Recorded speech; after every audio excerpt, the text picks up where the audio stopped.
Burrhus Frederic Skinner, who was commonly known as B.F. Skinner, was an American psychologist, behaviorist, author, inventor, and social philosopher. He lived from 1904 to 1990. He was born in Susquehanna, Pennsylvania to Grace and William Skinner. He attended Hamilton College in New York with the intention of becoming a writer. After receiving his Bachelor of Arts in English Literature in 1926, he attended Harvard University, where he would later research, teach, and eventually become a prestigious board member. B.F. Skinner focused on behaviorism. Behaviorism is a theory that explains learning in terms of observable behaviors and how they are influenced by stimuli from the environment. There are two types of behaviorism: classical conditioning and operant conditioning. Skinner focused his theory on operant conditioning.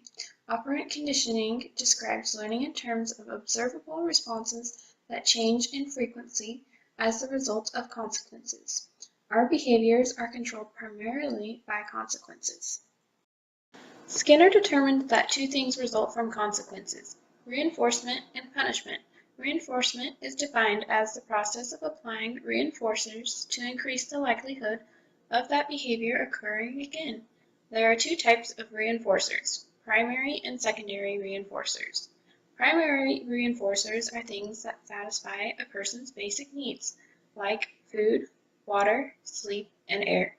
Secondary reinforcers are things that become reinforced over time through their association with other reinforcers. An example of this is money. Money allows us to receive food, water, and sleep. Positive reinforcement is defined as the process of increasing the frequency of a behavior as the result of presenting a reinforcer. There are three different ways you can use positive reinforcement. The first one you could use is social reinforcers. Some examples are a teacher's smile or positive non-verbal behavior, or receiving praise from your instructor. Concrete reinforcers are objects that can be touched, like candy, or stars that can be put on a chore chart. Active reinforcers are privileges such as having free time. Negative reinforcement is the process of increasing behavior by removing or avoiding a stimuli. An example of this is when your mom is constantly nagging you to pick up your messy room. You begin picking up your room more often to get the nagging to stop. Skinner defined punishment as an event that decreases the likelihood that a behavior will reoccur. There are two types of punishment: presentation punishment and removal punishment. Presentation punishment happens when a learner's behavior decreases as a result of being presented with a punisher. An example of this is when the teacher demonstrates the classroom sign that signals for the students to stop talking. Removal punishment is when a behavior decreases as a result of removing a positive reinforcement, such as the teacher holding the students in the classroom for 5 minutes of their recess time for not lining up quietly before recess. Skinner also discovered that behaviors can be induced by antecedents. Antecedents are stimuli that precede and induce behaviors.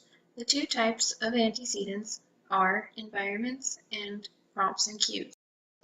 Here are some ways operant conditioning can be applied in the classroom.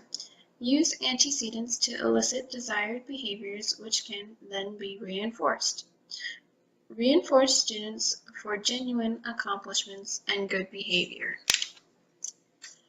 Use reinforcers and punishers appropriately to help maintain an orderly classroom. Employ drill and practice techniques to help your students develop basic skills.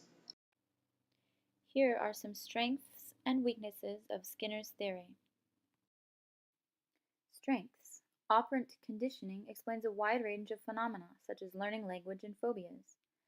It has practical advantages, specifically in the area of education.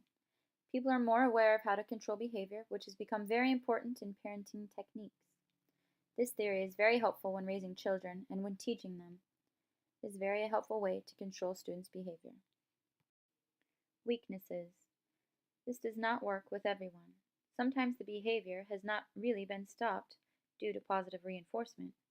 The person could be pretending they have stopped the behavior just to receive the reward. Once the reward is done being given, they could go back to their bad behavior. Only good or bad, no in between. This theory lacks engagement and motivation of the students.